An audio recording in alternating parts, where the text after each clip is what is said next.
Salut à tous, vous êtes bien sur la chaîne Fun d'American Road. Aujourd'hui, une nouvelle vidéo. Pas comme les autres, parce que c'est la première fois que je vais vous présenter un hot rod.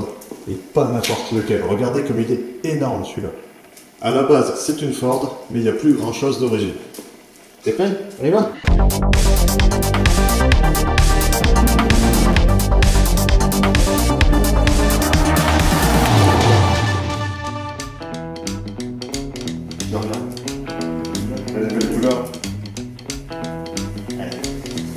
Et voici donc le propriétaire. Ah non, c'est pas toi. C'est pas toi ça, je pense. C'est un peu petit pour comprendre ça. Donc voilà, je vais vous présenter en détail cette voiture de fou furieux avec le propriétaire qui est ici avec moi. N'oubliez pas de partager la vidéo, de vous abonner si c'est pas fait et cliquez sur la petite cloche, là. Comme ça vous aurez les notifications pour les prochaines vidéos. Allez, voici donc Fabrice, enchanté. Enchanté, bonjour. Voilà donc, on va parler un petit peu de cette machine de foot. Raconte-moi un peu ce que c'est en détail, vite fait. Alors à la base, bon, c'est un Ford typiquement des années 30 en fait. Hein, donc, ça a été restauré pour faire du drag. Okay. Sur New Jersey, il vient de New Jersey, je l'ai acheté en fait là-bas, New Jersey. Et donc c'était un routier qu'il avait, qui s'amusait avec. Moi je l'ai racheté en fait, il était disons en pièces, parce que bon, il est restauré, en restauration, mais il n'a pas abouti jusqu'au fond de la restauration, donc je l'ai racheté en pièces. Il y avait juste la peinture de fête, j'ai refait tout l'intérieur, toute l'électricité, on a refait quelque chose sur tout ce qui est motorisation un petit peu esthétiquement, une meilleure fiabilité en fait, tout ce qui est radiateur, enfin bon, les pots d'échappement soumis, et voilà un peu tout ça. Bon. C'est pas mal de boulot. Oui, c'est pas mal de petites années tranquillement en travail. Voilà. Mais autant vous dire que c'est pas une voiture que vous verrez tous les jours en France. Et aux États-Unis, tous les jours on n'en voit pas, c'est vraiment spécial. Et ça c'est énorme, ça c'est énorme. Donc niveau caisse, là, je vois au niveau du look que c'est une Ford, je dirais 1930. Oui. Ça fait 29-30, c'est pareil. Sedan. Voilà, un sedan. Donc là en fait j'ai un bloc, un 580 cubic inch en fait, donc avec un blower 861 blower, le plus gros en fait, hein, 861. Ouais, 861, ouais. Donc avec les deux volets, les 750, une petite pompe à eau Mézières, tous les basculeurs en fait en sont en titane en fait, donc comme du bon matos, hein, les culasses ce sont des Pro One. Et après, tout ce qui est bas moteur, je ne sais pas trop ce qu'il y a dedans, parce que bon, c'était déjà l'ancien propriétaire qui avait déjà fait la prépa, donc j'ai pas trop de détails en fait. Voilà. Mais bon, en tout cas, quand on démarre, on sait qu'il y a une grosse prépa. Ouais, j'ai déjà entendu tourner, ça fait un bruit mais qui sort de l'enfer. Après, les spécialistes, en fait, les mécanos que je connais, tous les gens que j'ai côtoyés, qui ont pu le voir tourner tout ça, ils font entre les 800 et les chauds, apparemment. Ouais. De toute façon, on va mettre le sur bon. Il y a deux Olé 750, ouais. Déjà un seul Olé 750. C'est beaucoup trop gros pour le moteur que j'ai. Moi j'ai un 350 Chevrolet. C'est pas la peine d'avoir aussi gros. Là il y en a deux. Mais bon, c'est un rapport avec la cylindrée qui fait, tu m'as dit 1771. Ouais. Ouais, mais en tout ça fait à peu près 10 litres de cylindrée. Donc 10 litres de cylindrée pour un véhicule qui fait à peu près une tonne 1 peut-être. Il doit faire entre 1000 et 1300 kg. Il est extrêmement léger. C'est suffisant pour aller chercher le pain, mener les gosses à l'école. Oui. C'est largement suffisant. Et bien sûr, on est en échappement libre. Ouais. Pas de l'achat des zooms en fait. Ouais, zooming énorme.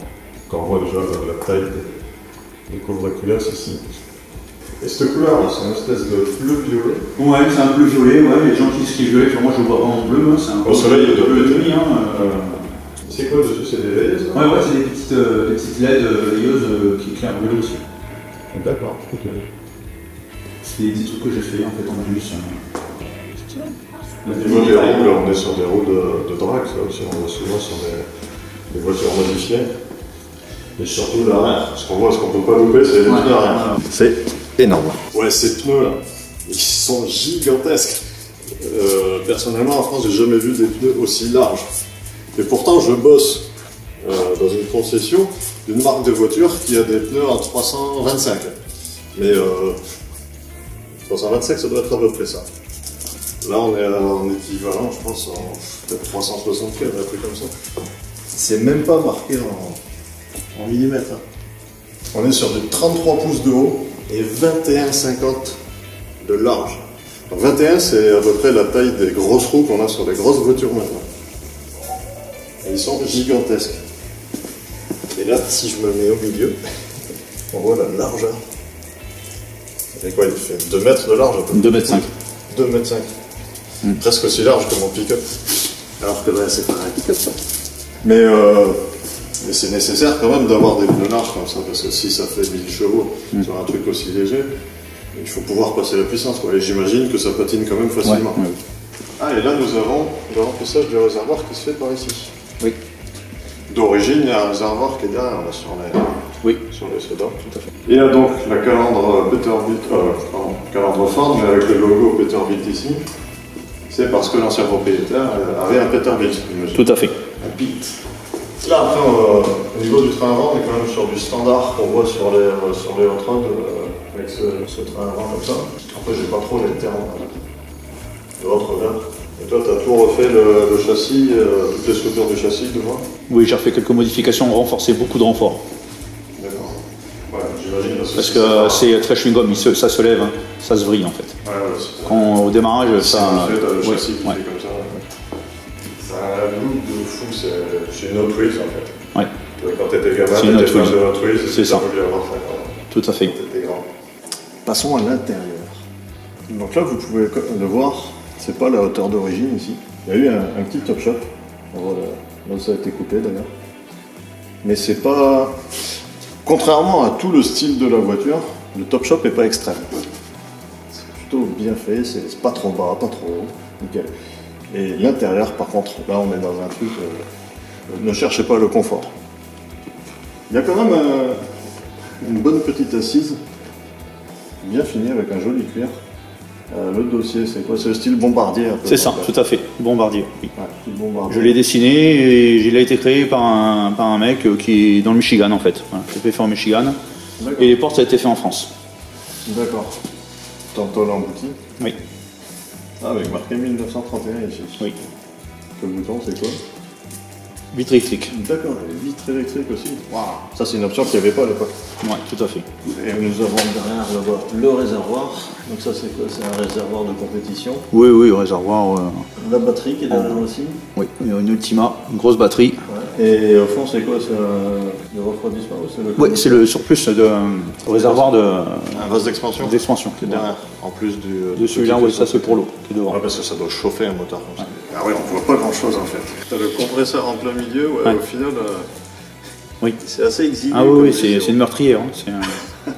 Et il y en a qui font ça bien pire. Je disais que c'est pas extrême au niveau du top shop, mais parce qu'il y en a qui ont 10 cm, je sais pas comment. Bon, moi, ce qu'il y a, c'est que c'est les carbus, ça, de suite, ça. Ah oui, ça prend de la place, ouais. Ah ouais. Un petit volant banjo, sympa aussi.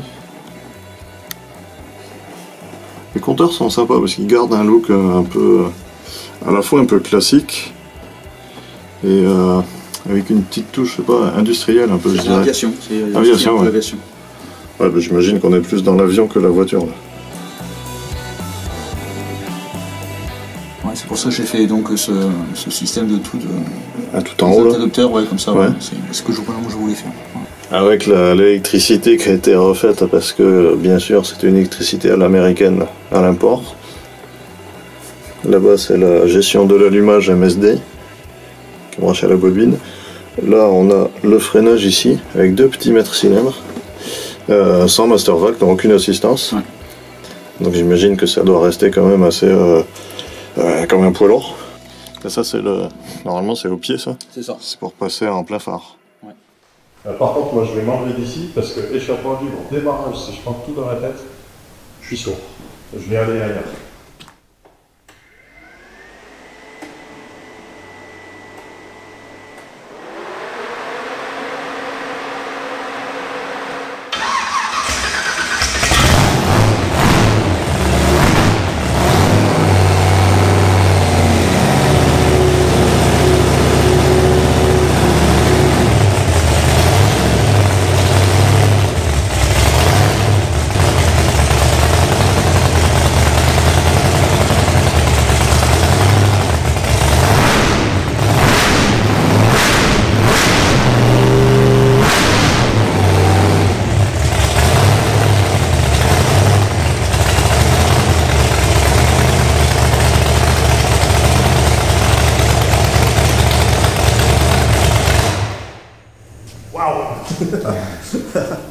t'es pas sourd quoi? Non, ça va. J'ai l'habitude. Moi j'essaye de préserver mes oreilles un peu. Ah ouais. Au ralenti déjà c'est phénoménal, mais quand t'accélères, ça monte en puissance. C'est incroyable. T'as le ralenti qui est quand même assez haut. Après je sais pas si t'as un starter. Non, c'est pas starter. Il faut qu'il soit. Oui, il faut qu'il soit. Mais parce qu'en général, quand t'as un compresseur et tout, t'entends le ralenti qui est pas très stable. Quand t'accélères, oui, tu t'entends. En fait, je peux le mettre plus bas, je prends parfois un petit tournevis avec moi, je le descends un peu, mais vraiment quand le moteur il est chaud en fait. Oui, parce que sinon il tiendra pas. Voilà. Sinon il tient pas. Donc, allez, on va aller rouler. Attends, dedans. Ah oui. Je vais faire parce que c'est compliqué. Tiens la porte. Voilà. Ok. Alors c'est la première fois que j'entre dans un hot rod qui roule.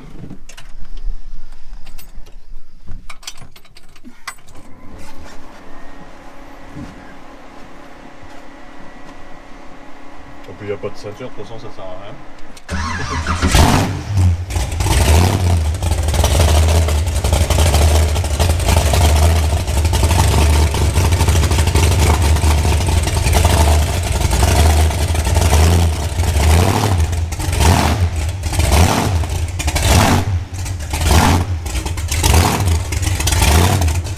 T'as même pas besoin d'accélérer.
C'est inconduisible.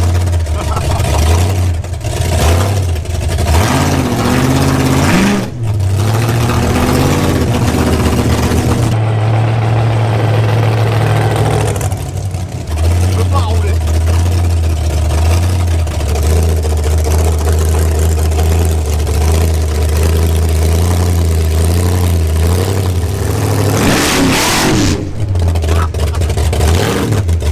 La moindre accélération, tu vois.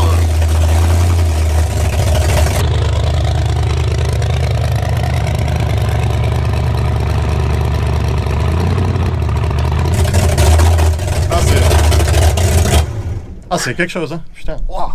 Quand t'accélères. Mais toi, la rue est très dangereuse en fait ici. Bah ouais.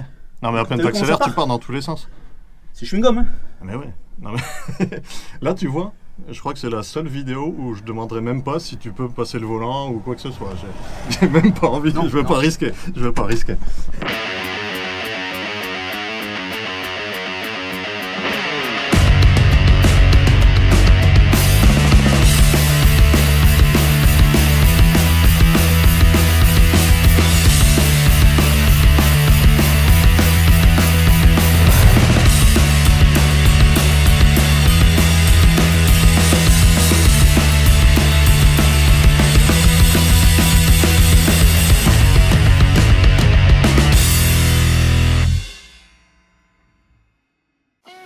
Allez, voilà les amis, on arrive à la fin de cette vidéo. Ben, c'était super sympa en tout cas. Merci à toi de m'avoir fait vivre un petit moment là-dedans. Parce que c'est quand même très rare qu'on ait des bagnoles comme ça en France. c'est clair. J'en ai vu d'autres, mais c'était en Californie. En tout cas, c'était bien cool. Puis là, en plus, on est dans un super cadre. Franchement, je t'en dis. Là, c'est un peu le garage que j'aimerais avoir au bout de mon aboutissement. C'est génial. Tout est possible. Vous avez remarqué la Mercury qui est derrière là-bas. Peut-être que vous la connaissez, ça fait un paquet d'années qu'elle est en France. Une Mercury avec un top shop. Celle-là, elle va être restaurée, parce que là pour l'instant elle n'est pas très belle. J'en reviendrai dans quelques années pour la filmer. Et c'est très bien, en tout cas, ouais, c'est phénoménal. Ça. dès que t'accélérais, ben, j'avais plus d'oreilles, mais tu sens vraiment la puissance. À peine t'accélères, ça part dans tous les sens. Là, tu te dis que la largeur des pneus à l'arrière, elle est vraiment nécessaire. Et d'ailleurs, je vais dire dedans, caisse en poly. En tôle et en poly. Allez, les deux. D'accord. Les portes en tôle, peut-être? Ouais. D'accord, la partie avant, c'est du poly. C'est du poly et après tout l'arrière, c'est en gel à tôle. D'accord. Ok.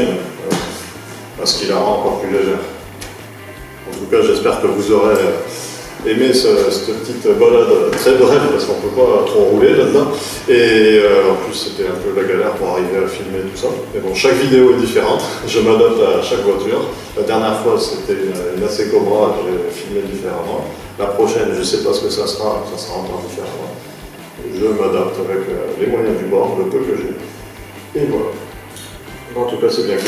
Merci à toi. Merci. Et nous, on se retrouve très bientôt dans une prochaine vidéo. Un petit épisode d'American Trip qui arrive très bientôt, comme d'habitude. Il y en a toujours un en préparation. Je ne sais pas si tu connais la chaîne vidéo, tu l'as fait découvrir il n'y a pas longtemps. Donc il y a des essais de voitures, mais il y a aussi American Trips, c'est des vidéos qui sont tournées aux États-Unis ou au Canada, avec pour chaque vidéo un lieu particulier. Donc il y a un peu de tout, là c'est très sympa. Voilà. Donc bref, regardez toutes les vidéos, partagez, abonnez-vous, invitez vos potes, puisque ça manque de visibilité. Voilà, c'était la petite seconde pub. Allez, à la prochaine les amis. Ciao.